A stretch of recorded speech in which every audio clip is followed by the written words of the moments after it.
Thank you for joining us. The Q2 presentation, investor presentation is already loaded on the site. I'm sure you would have accessed it by now. So I'm going to start by spending a few minutes on the operating environment and some of the developments that we saw in Q2, which turned out to be as eventful a quarter as we have seen.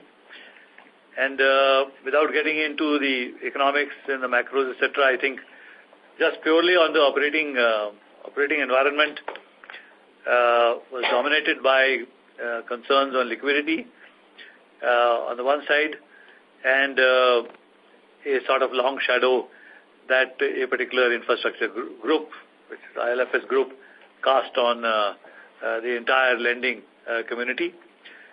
So I think starting with the liquidity aspect, I think liquidity has been slowly been tightened, and I think this was enhanced by the fact, exacerbated by the fact that RBI sold about $34 billion to defend the rupee, which means to that extent rupees got sucked out of the market.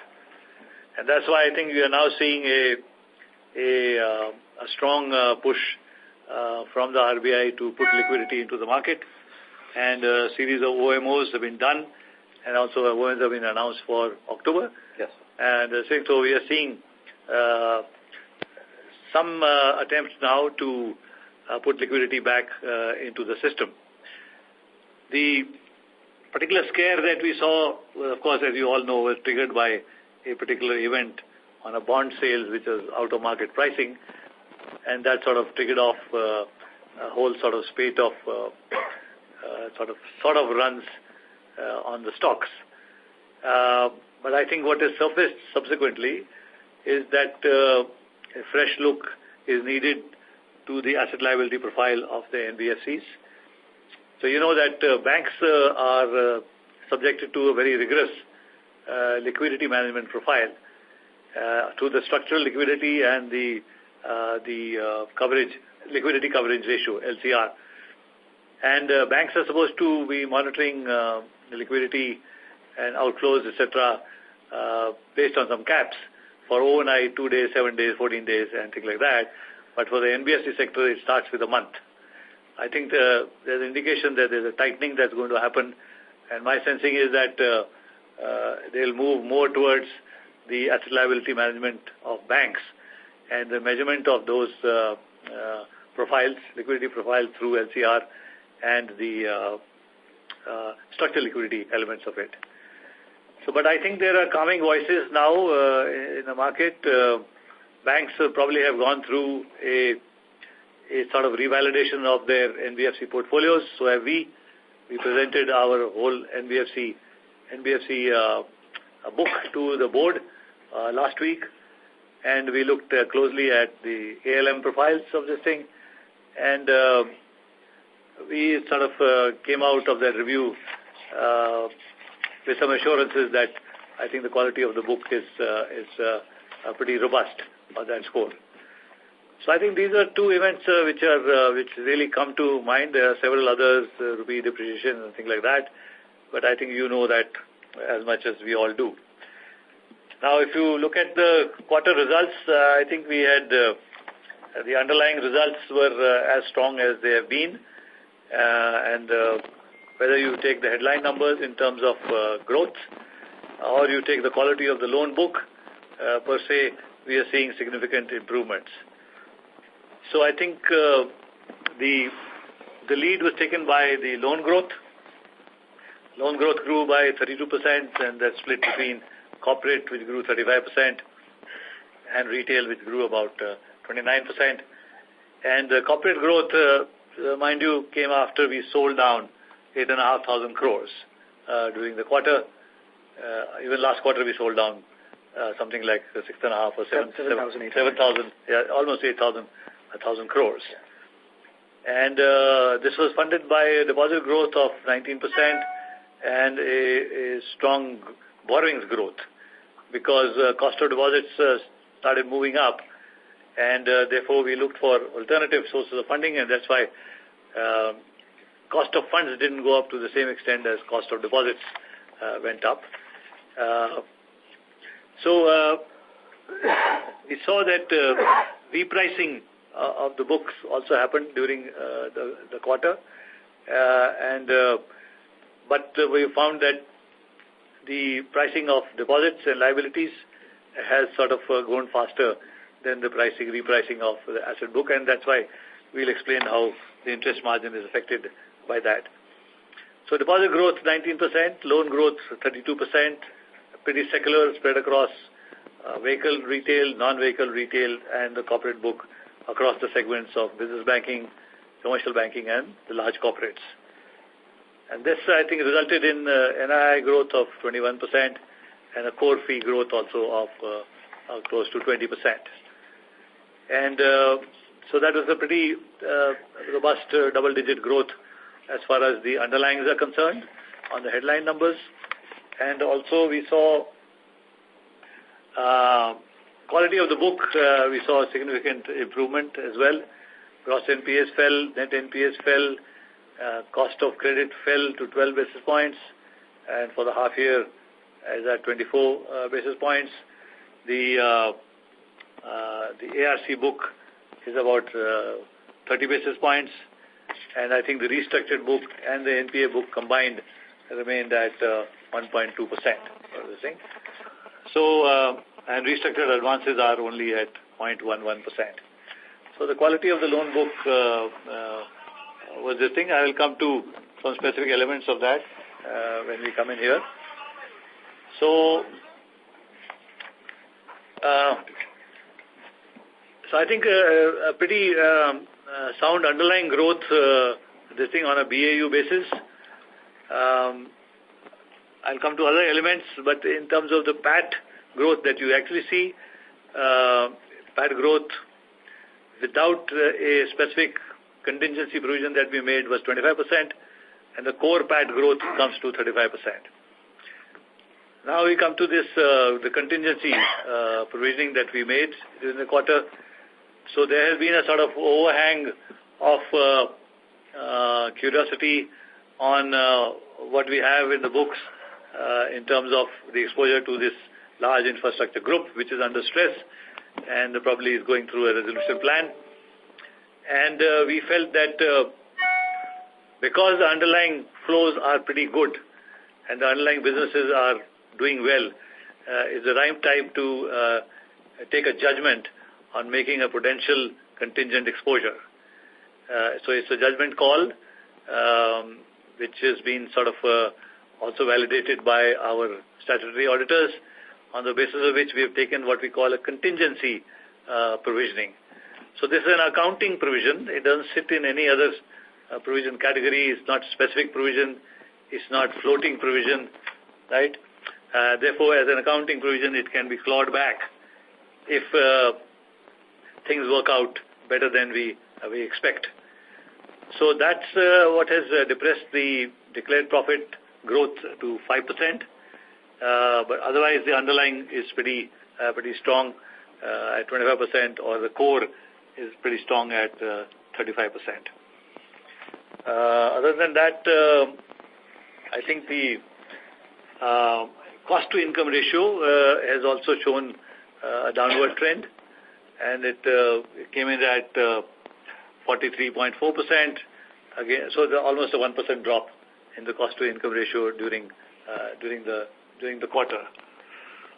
The other elements are capital adequacy. Capital adequacy came in at 14.28%. Yeah. So we used up something like 42 odd basis points of capital. And that is explained by the fact that we had a loan growth of 32%. Also, the downgrade of this particular infrastructure group from AAA to D also increased our risk weightages. And the PAT was lower. And of course, that we explained, yeah. The 5% PAT. So capital adequacy still remains pretty good at 14.28%.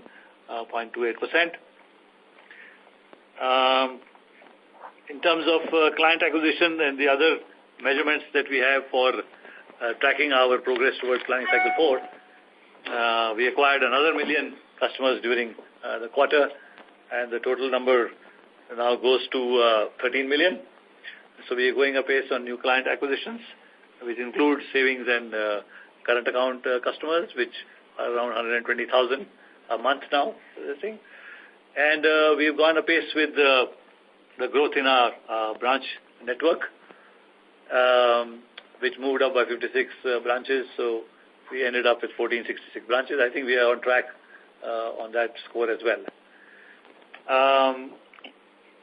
Other than that, provision coverage ratio has remained static at 56%. I've already talked about the credit costs, etc. A little more detail on the loan growth. I think I've already talked about the corporate loan book growth, which is 32% after the sell down of over 8,000 crores. Then we have in the retail, the vehicle finance book is surging. Disbursements went up by 40% during the quarter, and disbursements for CVs went up by 44%. The book itself went up by 30% on the overall portfolio. So it's pretty strong and robust growth, and we continue to see that, and we hope that the following quarters also we see a similar sort of growth profile. In the non-vehicle consumer as well, we are seeing a return of growth into the business banking group, which grew pretty handsomely this quarter. And the only one that we are holding back a little bit is the loan against property. Loan against property grew by how much? 10%. 10%. So that is a conscious call that we have taken because we are seeing irrational pricing. Hopefully that irrationality will now be mitigated by the fact that the NBFCs themselves are going to be recounting their numbers. So other than that, the core fee income grew by 20%, but the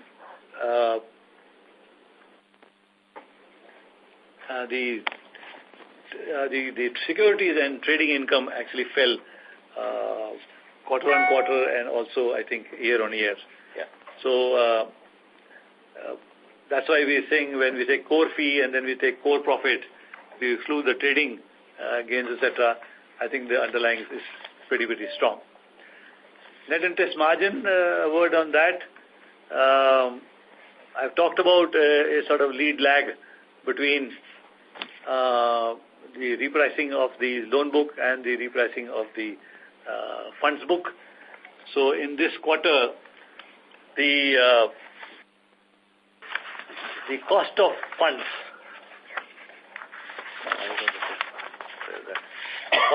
went up by, how much did it go up by? 34. Sorry.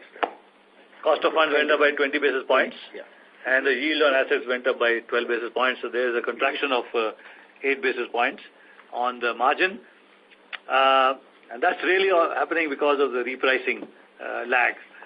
All the repricing is happening. So our corporate book repriced by almost 53 basis points during the quarter. And our retail book repriced by about 17 basis points during the quarter. Because as you know, there is a largish fixed rate book, especially on the vehicle finance side. So I think that's there. The RBI audit for March 18 has been completed. And we have, the final report is yet to come. We have reason to believe that we may not have any divergences or AQR issues to report. So that's the summary, and we will now throw open the floor to questions. Sure, thank you very much. We will now begin the question and answer session. Anyone who wishes to ask a question may press star and 1 on their touchtone telephone. If you wish to remove yourself from the question queue, you may press star and 2. Participants are requested to use handsets while asking questions. Ladies and gentlemen, we will wait for a moment while the question queue assembles.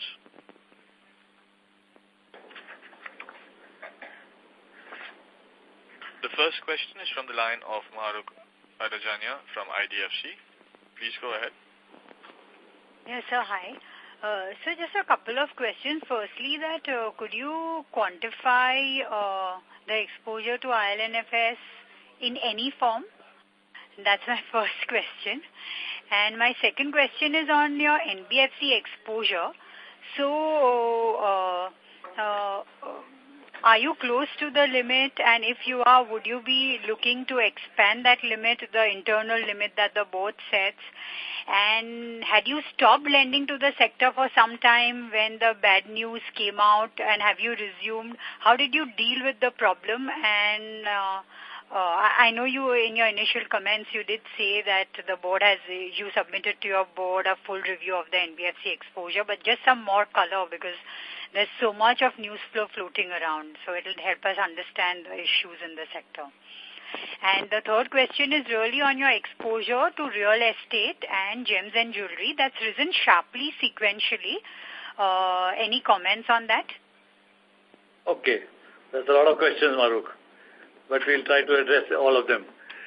First question is, will we disclose the extent of our exposure in any form, you said? So in a form, we have actually disclosed it.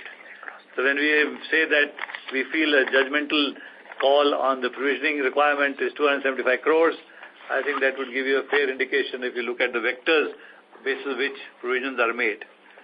Other than that, we are not disclosing the total amount of exposure, but I can only tell you that we have exposures on two counts. One set of exposures is to SPVs with specific projects with underlying project flows that we have.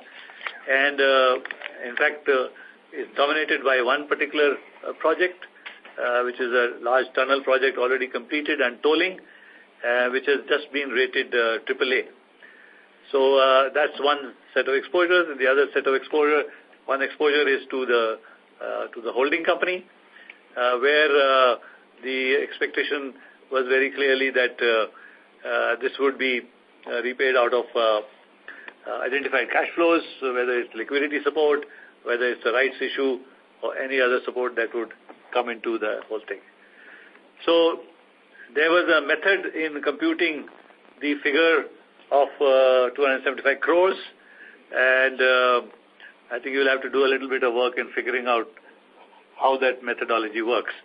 But I think it's an indication of the judgment is really on, at this point of time, what is prudential in terms of making a call on the provisions and prudence. Okay, that's one part. The other part is your question is on the NBFC exposures. Have we reviewed our exposures? Have we stopped lending to NBFCs and things like that? So yes, we did a review of the companies that we have on our books, and we have presented that to our board. And the review encompassed a variety of parameters, including the asset liability profiles of these companies. And I think the board came out satisfied that the quality of the book that we have on our books and the way these clients manage their asset liability portfolio is prudential. Did we stop lending to this thing? Only for the time that the review was being conducted. And post that review, we have not been put under any embargo as far as lending to the NBFC book is concerned. And then I think there are questions on the real estate and the gem and jewelry sector. And who will take that? Real estate? Yeah, so Mahrukh, Rupa here. Real estate exposures, yes, it has been, quarter on quarter, it has been growing. We have noticed it. We retain our strategy there. We have been quite selective. It is a project-wise sort of granular exposure. It is just opportunistic based on, what deals we have done, because of which the amount has gone up slightly.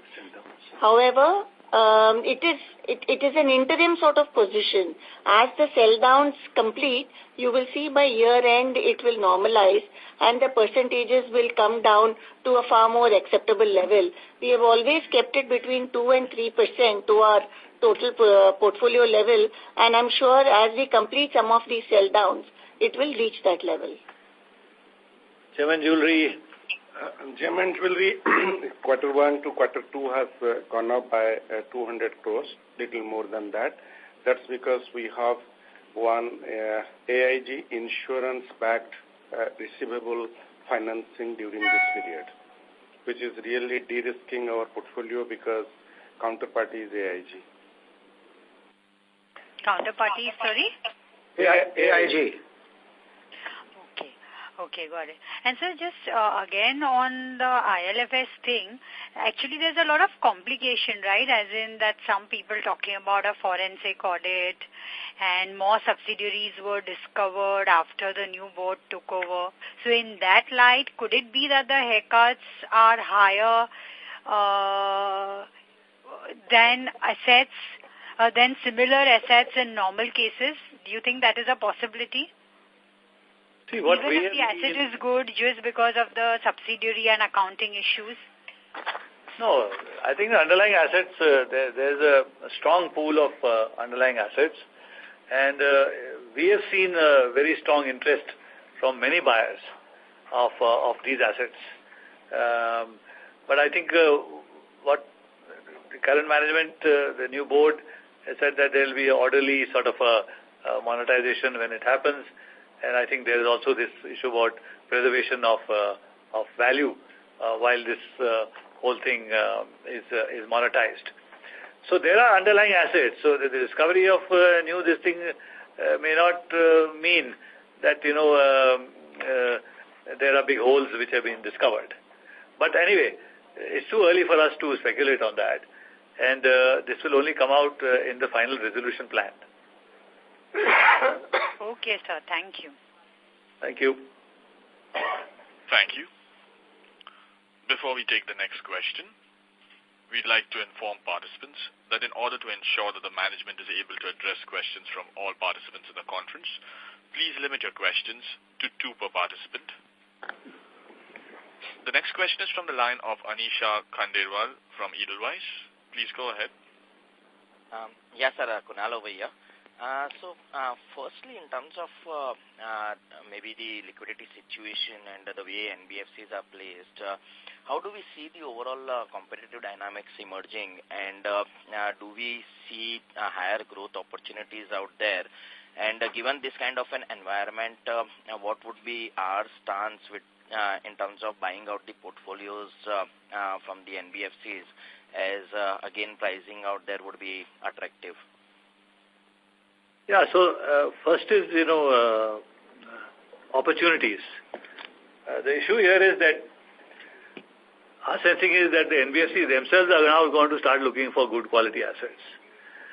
So it's not that asset sales will now happen into the banking sector. Secondly, we are not pressed or hard-pressed to do asset growth because asset growth is happening on a handsome basis as things stand today. What we do expect is that as a consequence of this NBFC scare that we saw, that there will be more rational pricing. We are more concerned on the pricing front than on the acquisition of assets front. Acquisition is not a problem for us. But there was some element of irrational pricing. And I think that extended to both corporate loans and also extended to the retail loans. We hope that that pricing rationality will come back into this thing. As of now, we have no sort of a cause or intention to buy assets from the NBFC community. Okay. And in terms of few of the retail segments, do we see the growth moderation out there? If this kind of a liquidity scenario continues, then do we see maybe particularly with respect to our auto loan portfolio, maybe industry-wide, there could be some moderation out there? So be it in terms of commercial vehicles as well, maybe the other segments? See, the commercial vehicles, the manufacturers don't see any reduction in growth at all. In fact, if you start looking at SIAM figures, their production levels are much higher than the sales levels by a huge margin. Also, one is commercial vehicle industry is dependent on the GDP and the growth of the country, and it is not sector oriented. All studies across, people do expect India to grow fairly well, and the second half is always a much better period than the first half. There are indications that the pent-up demand, even now in commercial vehicle, has been fairly high. The freight rates have ruled fairly firm. I don't see immediate threat in terms of commercial vehicle volumes going down. Okay. And lastly, in terms of apart from IL&FS, have we seen the trend of downgrades in ratings as such? Because when we look at AAA rated exposure, particularly on the secured fund, so that has come down from say 4.7 to 3%. So is it purely IL&FS, or we have seen more downgrades out there? No, one itself, just one. Okay, it's just one downgrade which is there. So that's one was a small one. The small one. Yeah. So that's almost like 1.7% of the exposure. I think there is a small one. That's it. There's another small one as well. Okay. So downgrade is... So we've not seen a whole rush of downgrades. Okay. Okay, cool. So there is a major one is IL&FS in this. Have a AAA line which is utilized at this time. Doesn't necessarily mean. So there's also, what you're seeing is a point-of-time picture, and it's also possible that utilizations in some names may be lower at that particular point of time. So if I've got a AAA name which is not utilized at that time as compared to it being utilized in the last quarter, you will see a decrease in the number. So it's not only because of downgrades. So don't correlate that. Okay, so this number did not be correlated with it. Of course, because this is giving you a point of time picture. I have other AAA customers who sometimes borrow more or less. These are moving accounts. These are movement accounts. So you could have more in one quarter and less in one quarter on the same name. Okay. And see AA and AAA together, if you add it up, it remains at 36% plus. So the asset profile has not really worsened of the bank. Okay. Okay. Yeah. Thank you. Thank you. Next question is from the line of Adarsh Parasumpare from Nomura Securities. Please go ahead. So thanks for taking my question. Just wanted to understand on the yields on advances, right? That had dipped about 30 basis points, but then increased, but the asset yields increased by only 12. So just wanted to understand that. How does that math add up? Because the investment yield wouldn't have gone down, right? So just wanted to understand if you can just explain that. Yeah, so on the asset side, the loan book is a smaller proportion of the balance sheet, and on the deposit side, it's a higher proportion of the balance sheet. And in addition to that, the other assets and liabilities have also gone up a little bit. So it's really the mix change which causes that differential between growth in the advances yield versus the bank as a whole yield on assets. Sanjay, just point in time, right? I mean, even this quarter, advances formed about 65% of the assets last quarter or this quarter. And a 30 basis point move in advances yield should have led to a higher than 12 basis point yield in your total assets. So even if assuming the yield on investments is flattish, that shouldn't have anyways been the case. So I'm just trying to still understand, that these two numbers are still not tying up. Yeah, so the other asset figures may not have accruals, because if you see the other asset figures, it's higher than the previous quarters. So it's not just the advances to total assets. It's also the earning assets in the residual portion. So the investment book, you're right, could be flattish, but the other part, which has become a larger proportion, has no accruals. probably take that offline. The second question was on the term deposits. Can you just quantify what percentage of your term deposits is wholesale, and what's been like the movement in terms of rates on that book in the last maybe 6 months or 9 months? So I'll just give you the composition. The composition is fairly steady, which is CASA around 44%. The wholesale, the retail deposits are around 22-23%, and the rest is wholesale deposits. And as far as the rates are concerned, I think it's all public information. Yeah, but give you idea of CD rates. Yeah, I think if you go as per the market, the CD rates were pretty elevated in the last quarter. So you saw 3-month CDs going to close to 780 odd levels, and then 6 months to a year over 8%. A year CDs were touching probably 8.6, 8.7 levels as well. We've seen a little bit of them coming off now in this quarter, starting of this quarter.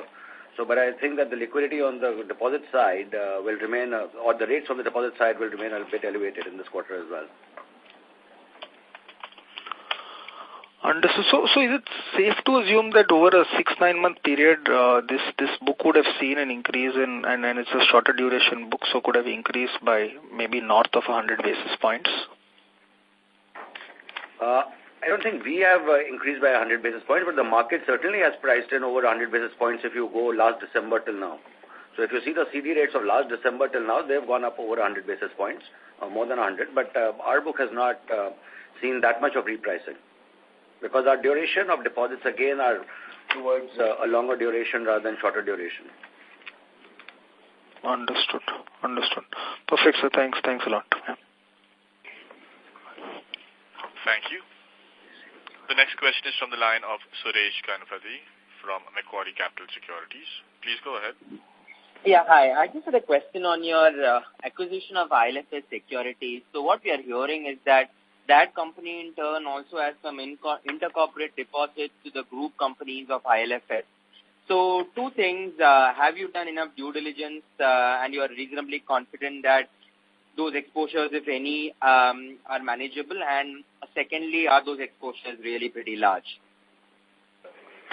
Yeah, so Suresh, I think in any M&A transaction, you always buy a ring-fenced type of asset. And anything that is not ring-fenced is obviously priced in. So that's the way we have done it. And please understand, this is not a transaction that we entertained in the recent past. It's something that, because of regulatory approvals, etc., has been hanging for almost now, I think, 18 to 24 months. So all our conditions precedent include the ring-fencing of this transaction. And a lot of the unwinding and little bit of interrelated businesses have already been unwound to position for the transaction. And there are still a few conditions precedent, and I think depending on how that moves forward, we will be in a position to move forward with the transaction. But yeah, net, Suresh, we don't want any residual exposures. That's one of the conditions precedent, that we will not keep any residual exposures to the rest of the group. Okay, so maybe just for my clarification or confirmation, in other words, say your total exposure to ILFS group entities is X today. Post acquisition of ILFS securities, it is not going to be more than the current X number. Yeah, absolutely. That's correct. So the business of deposits and floats that sit in their accounts is not ILFS. It's client money. It's broker money. That's 99.9% of their business. Okay, fine. So you're reasonably confident your current exposure to ILFS is not going to go up because of this? No, 100% confident, not 99. Okay, thanks. Yeah. Thank you. Next question is from the line of Rohan Mandora from Equirus Securities. Please go ahead. Sir, thanks for the opportunity. Sir, our corporate banking yields have gone up by 53 basis points Q on Q. So I just wanted to understand the mix in terms of how much of it is due to repricing and what is due to the incremental books that we have built up? I think it's both. Has to be both. It has to be both because your new exposures are being priced at this thing. And then the existing book, as it comes over for a reset, the MCLR regime, if you've got a 6-month MCLR or 1-year MCLR, then you can only reset it once it comes. So it comes for a reset, there's a repricing. So I think it's a combination of both. It's difficult to, of course, we can give you the figures, percentage, but offhand it's difficult to say. But the causes are both repricing of the existing book and the repricing of the new book. But just to add there, a lot of this is as a consequence of the MCLR rates going up. So in the last 3 quarters, consecutively, rates are up by 10, 10, and 35 basis points in terms of MCLR. So the effect of the MCLR increase is being passed on, and I think there's a little bit more to go. Yeah. But most of that coming in 1 quarter seems unlikely. So I was just wondering if... Depends on the rollovers. So last time we had said that it will kick in with a lag. Yes. And so this quarter has seen the full impact of it. There's more to come. Yeah. There's more to come as the rollovers happen. Correct. Because typically it's about 6 months to 1 year kind of loan tenors. So as they come up for repricing, it gets aggressively repriced. And the money market situation, what it is today, allowed us to really price it well, and so that helped the yield. Right. So, sir, what I understand then from this conversation is that even on the corporate lending space, because of the situation in the money market, the pressure which was there on the yield in terms of the new business, that thing has come off sharply, and we are able to get a good risk-adjusted pricing in terms of the new business that we are doing. Would that be a correct assessment right now? Yeah, that's mostly correct. But if you really look at the top end of the market, then the correction is lesser. So a AAA would demand lesser of a correction than a AA. And that's how it goes. But by and large, what you're saying is correct. And so, what is the average yield of the vehicle finance book that is getting repriced right now? So that's coming up for repayment, basically? The fixed rate vehicle finance book? About 14%. I mean, the vehicle finance yield is around 14%. The one that is coming up for repricing. The new disbursement. No, it doesn't. Vehicle loans don't come up for repricing. They are equated monthly installments. Yeah, so what and it's a fixed rate book. Yeah. So what I meant was the book that is getting repaid, the loans that are getting repaid, which were sourced 3 years ago, what was the blended yield of that portfolio right now, which is coming up for repayments? No, that I'll take offline because I don't have that with me right now. All I'm trying to say is that the incremental disbursements is what is driving the yield. Sure. Okay. Incremental disbursements are happening at a higher yield than the back book. Okay. Fine. Thanks a lot. Thank you. The next question is from the line of Rakesh Kumar from Elara Capital. Please go ahead. Thank you. Just one question related to this borrowings. If we see the borrowing number which has kind of doubled in the 1 year time, so just what is the average cost of this borrowing right now? Okay, so the borrowing number that you've seen is 2 parts. So one is on FX borrowings that we've taken from outside, with the all-in costs coming better than the prevailing CD market rates. CD market rates I alluded to and I said earlier on in the conversation.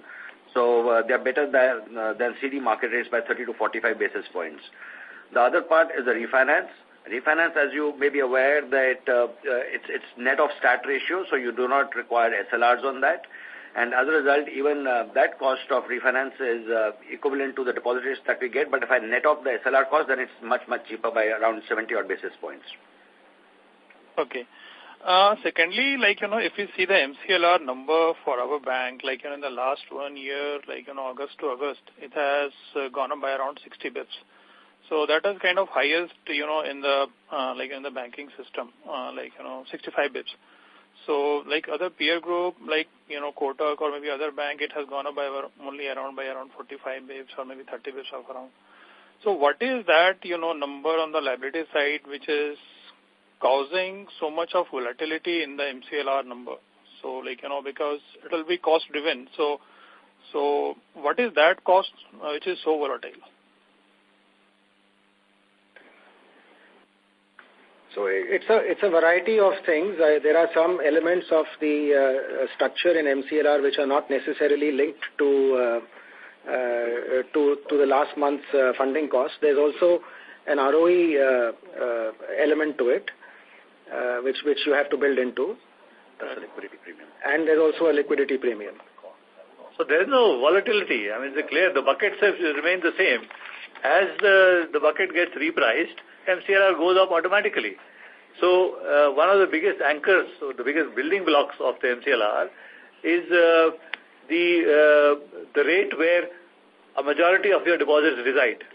If they reside in the 1 year or the 2 year, as the 1 or 2 year rate increases, so it's the basic structure that you had set up, right? There's no volatility. It's not going up and down. It's steadily going up. MCLR has steadily gone up. Our MCLR has gone up by almost 70 basis points or 80 basis points. 65. Yeah. That's the way. So there's a volatility element there. As the market reprices, that repricing automatically gets into this thing because our building block is the 1 to 2 year deposit. Correct. My limited submission was that, sir, on the resources side, there is a, continuous rise in the rates. But if, in some scenarios, there is a growth not coming and there is some, difficulty in absorption of higher lending rate, then the margin can get compressed slightly faster. That is only thing. No, the basic assumption you're making is that the MCLR rate is the lending rate. Yeah, correct. So there is a differential margin that may apply vis-a-vis a bank which has a slightly different MCLR rate, and we are just as competitive. And you can see what the net result of that is on the margin. Yeah, it's MCLR rate plus. Right, somebody quotes MCLR and somebody quotes MCLR plus 50 basis points. The rate equates because the customer is borrowing from 4 banks at the same sort of rate. It's not differential. The customer rate is not differentiated. No, I think I can take this offline with you. We can have a discussion on this, Rakesh. Sure. Thank you. Thank you.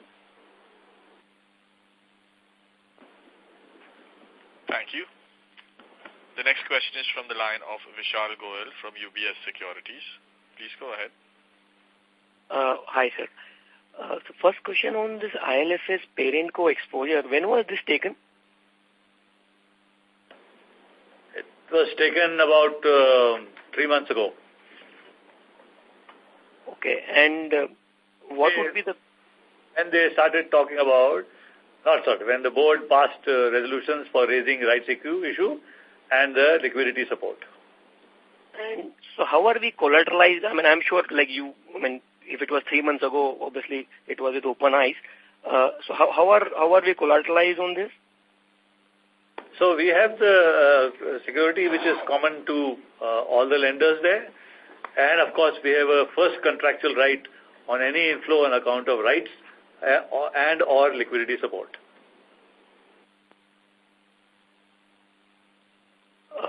The other question is actually on, sir, the OPEX growth, which has been around, 10-12% now for 3 quarters.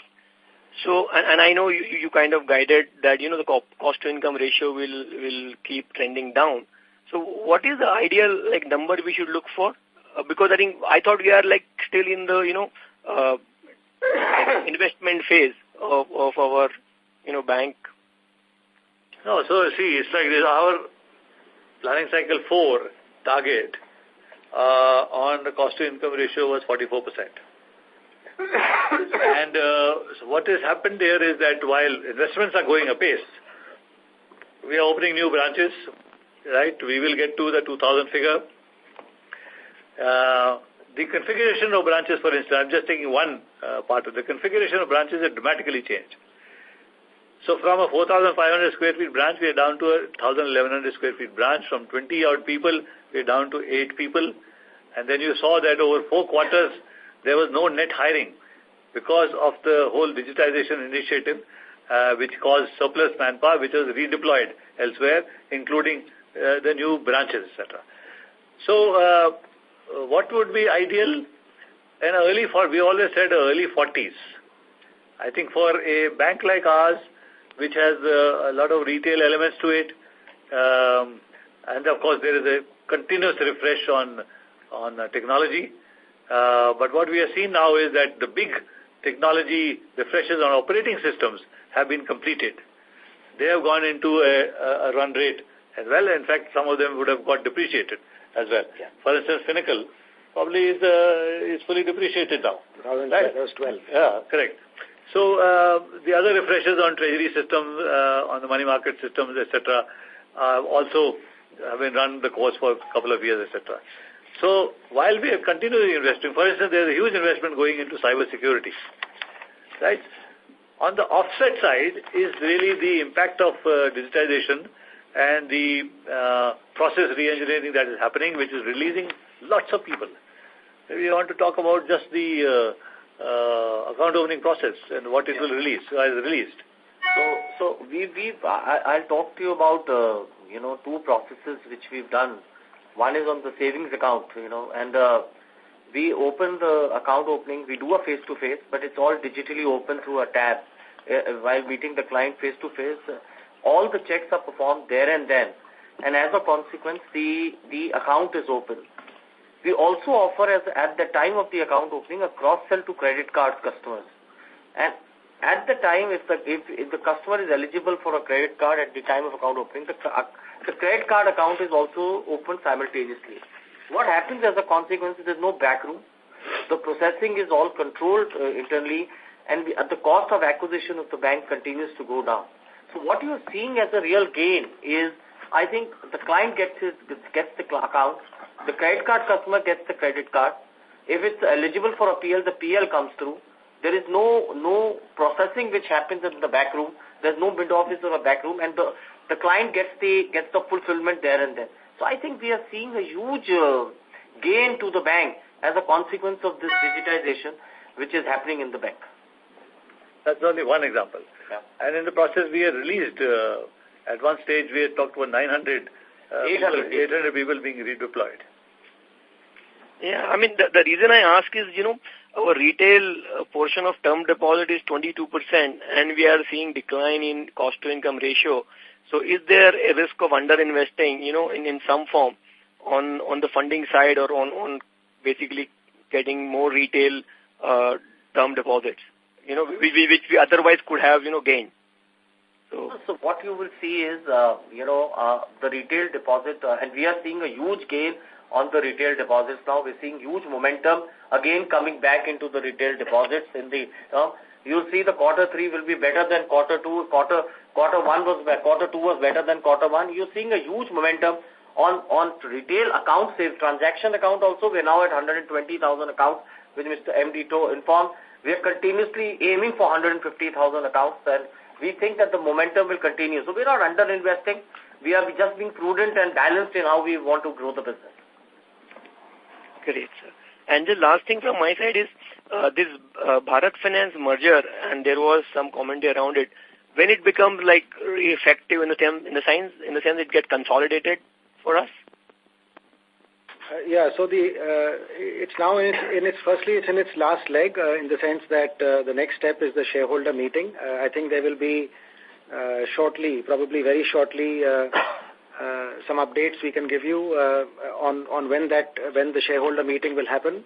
It's not long from now, which will essentially be the last leg of all regulatory approvals and shareholder approvals. And then there are some operational matters beyond that to make it effective.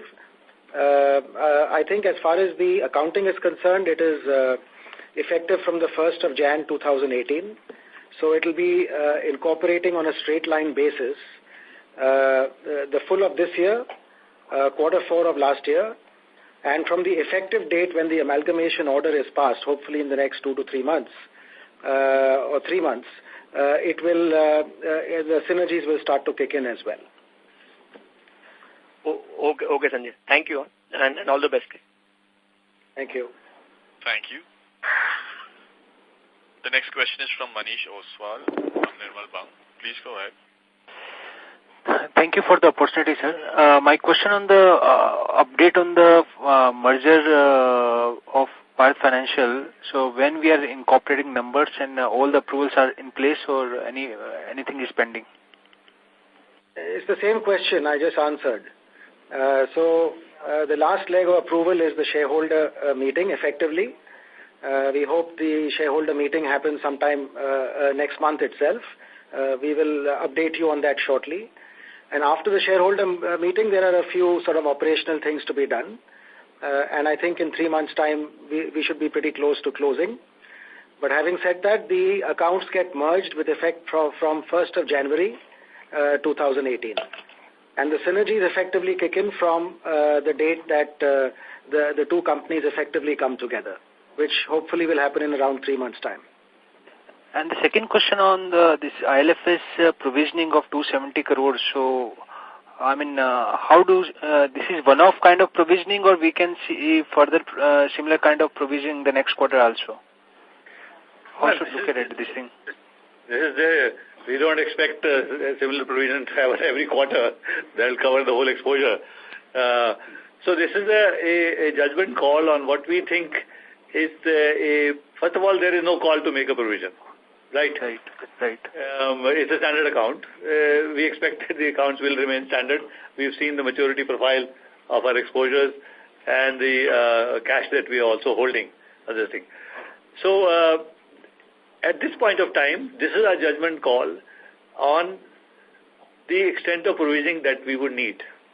And that's the call that we have made. And this has been done in sort of conjunction and with validation from our statutory auditors as well.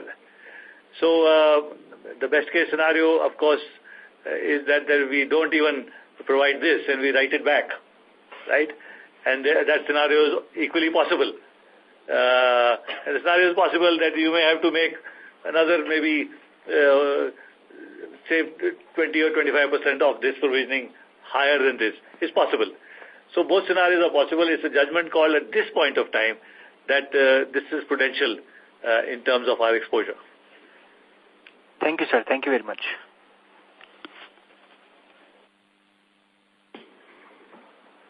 Thank you.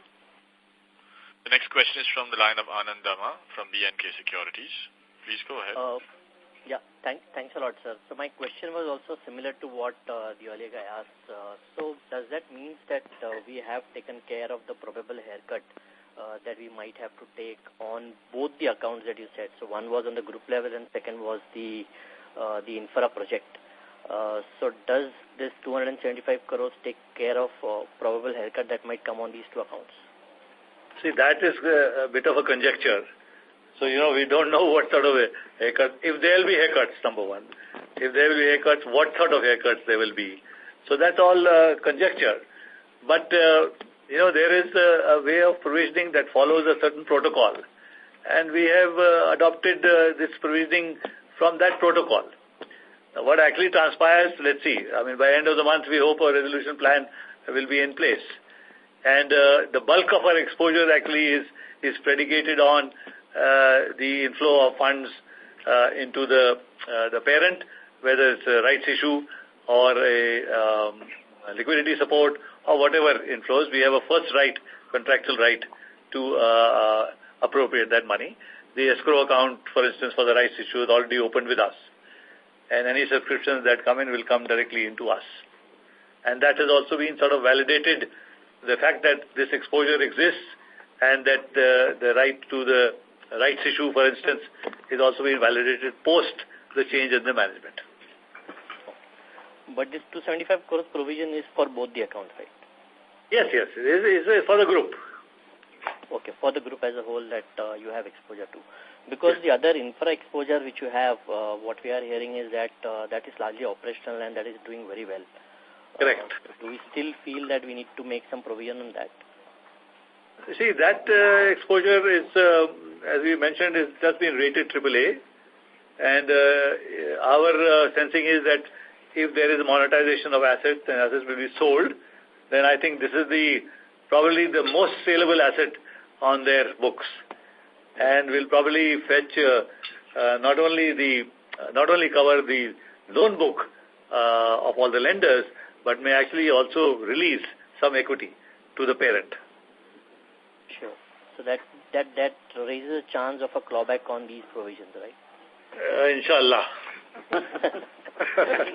Sure.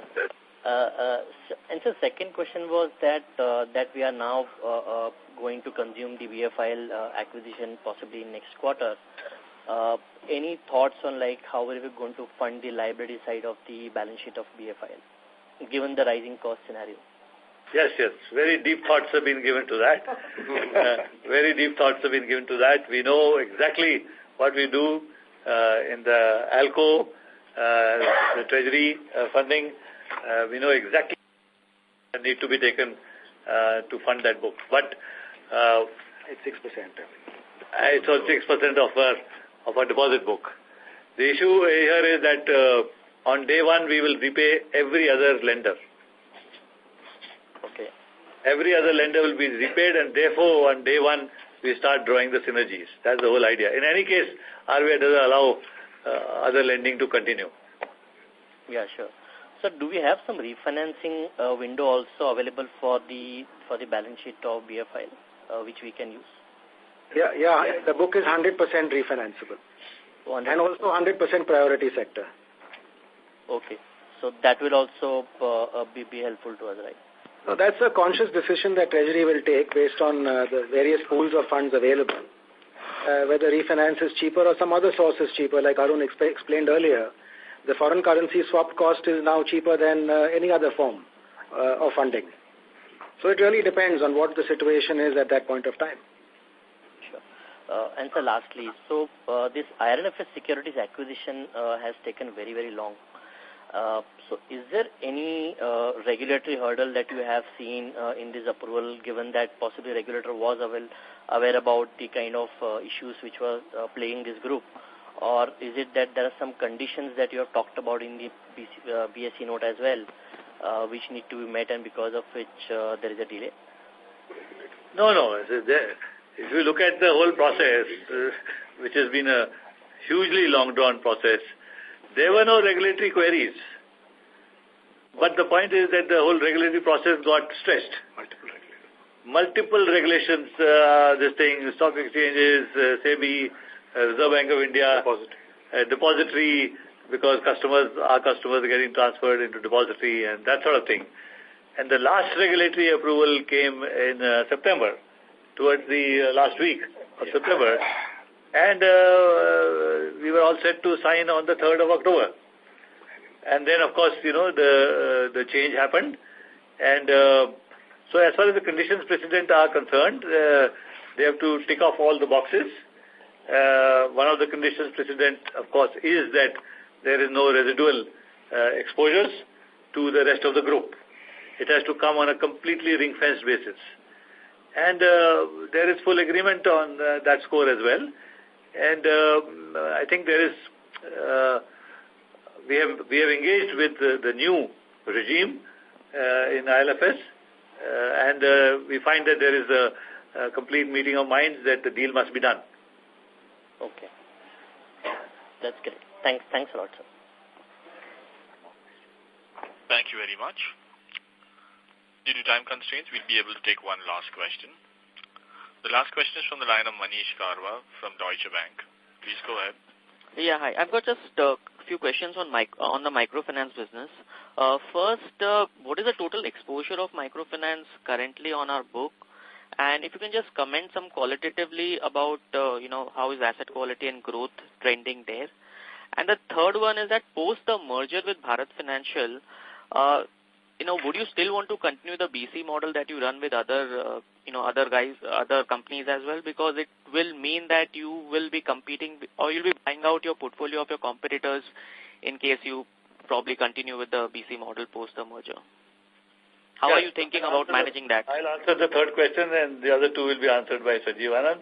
The third question is that we will continue the BC part arrangements that we have with the other partners. We have met all of them together. We are happy in the way that's progressing. But that's not going to co-mingle with the Bharat Finance listing.